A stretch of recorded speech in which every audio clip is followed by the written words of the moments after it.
আজ আমরা জানব এক গ্রামের ছেলের জীবন যুদ্ধের এমন এক গল্প যেখানে ছিল শুধুই দারিদ্র্য, ছিল না বই কেনার টাকাও, তবুও সে হার মানেনি। আজ সে একজন সরকারি অফিসার। কিভাবে?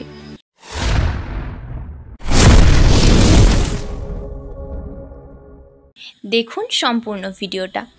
আর যদি আপনি এই ধরনের অনুপ্রেরণামূলক ভিডিও পছন্দ করেন তাহলে আমাদের চ্যানেল শিক্ষা টু সাকসেস সাবস্ক্রাইব করুন।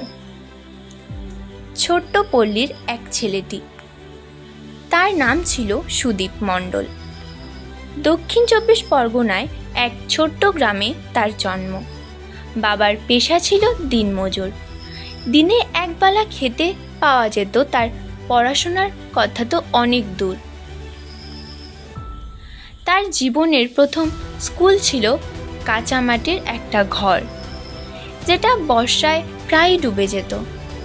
কিন্তু তবুও সে প্রতিদিন হেঁটে ৫ কিমি দূরে গিয়ে পড়াশোনা করত, অনেক সময় জুতো না থাকায় খালি পায়েই। মাধ্যমিকের সময় কঠিন বাস্তবতা। মাধ্যমিক ক্লাসে উঠে আসে নতুন চ্যালেঞ্জ। ভালো ফল করতে হবে সেটা জানতো, কিন্তু বাড়িতে ছিল না আলো, ছিল না গ্যাস। পেট মোটা না হলেও চোখে ছিল আগুন। মায়ের ভাঙা হারিকেনের আলোয় সে রাত জেগে পড়ত। অবশেষে মাধ্যমিকে সে পেল ৮৩% নম্বর। সবার চোখ কপালে, কিন্তু পড়াশোনার জন্য টাকা কোথায়? হাল না ছাড়া এক এমন। সুদীপ বুঝে গেল স্কুল পাশ করলেই হবে না, কিছু একটা করতে হবে। সে বেছে নিল চাকরির লক্ষ্য। টিউশন পড়িয়ে বাচ্চাদের কোচিং দিয়ে সে নিজের খরচ জোগাড় করতে লাগলো।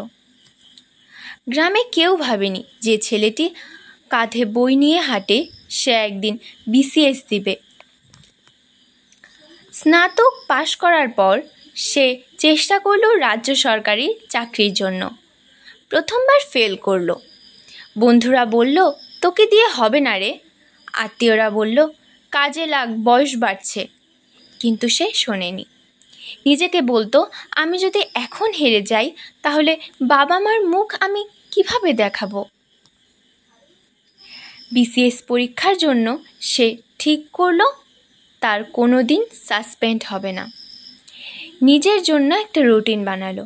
ভোর ৫টা গণিত অনুশীলন, সকাল ৮টা টিউশন, দুপুরে কোচিং, সন্ধ্যায় কারেন্ট অ্যাফেয়ার্স, রাতে লেখা। ৪ বছর পর অবশেষে তার নাম উঠে এলো BCS মেইন পরীক্ষার মেধা তালিকায়। ভাইবা, ঘাম আর গর্ব। BCS ভাইবা সবচেয়ে ভয়ের জায়গা। ইংরেজিতে কথা বলতে হবে, আত্মবিশ্বাস রাখতে হবে। সুদীপ ভাইবার আগে প্রতিদিন আয়নার সামনে দাঁড়িয়ে প্র্যাকটিস করত। আর যেদিন সে বসলো ভাইবার ঘরে, প্রশ্ন এলো, why do you want to join civil service? তার উত্তর ছিল, because I have seen how helplessness looks like. I want to be the change. আজকের দিন। আজ সুদীপ মণ্ডল একজন রাজ্য সরকারের উচ্চপদস্থ অফিসার। তার গল্প এখন অন্যদের অনুপ্রেরণা। সে আজও ভুলে যায়নি নিজের অতীত। প্রতি বছর সে গ্রামের স্কুলে গিয়ে ছেলেমেয়েদের জন্য স্কলারশিপ দিয়ে যায়।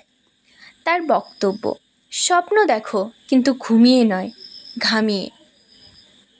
বন্ধুরা, এই গল্পটা যদি আপনাকে স্পর্শ করে তাহলে শিক্ষা টু সাকসেস চ্যানেলটিকে সাবস্ক্রাইব করুন, ভিডিওটি লাইক করুন, নিচে কমেন্ট করে জানান আপনার স্বপ্ন কী। শেয়ার করুন সেই সব বন্ধুদের সঙ্গে যারা হাল ছেড়ে দিতে বসেছে। বন্ধুরা, জীবনের লড়াইটা কঠিন কিন্তু অসম্ভব নয়। যতক্ষণ আপনি স্বপ্ন দেখেন আর কাজ করে যান ততক্ষণ আপনার জয় কেউ আটকাতে পারবে না। আবার দেখা হবে পরবর্তী ভিডিওতে একটি নতুন অনুপ্রেরণামূলক কাহিনী নিয়ে। ততদিন পর্যন্ত নিজের ওপর বিশ্বাস রাখুন। এবং এগিয়ে চলুন।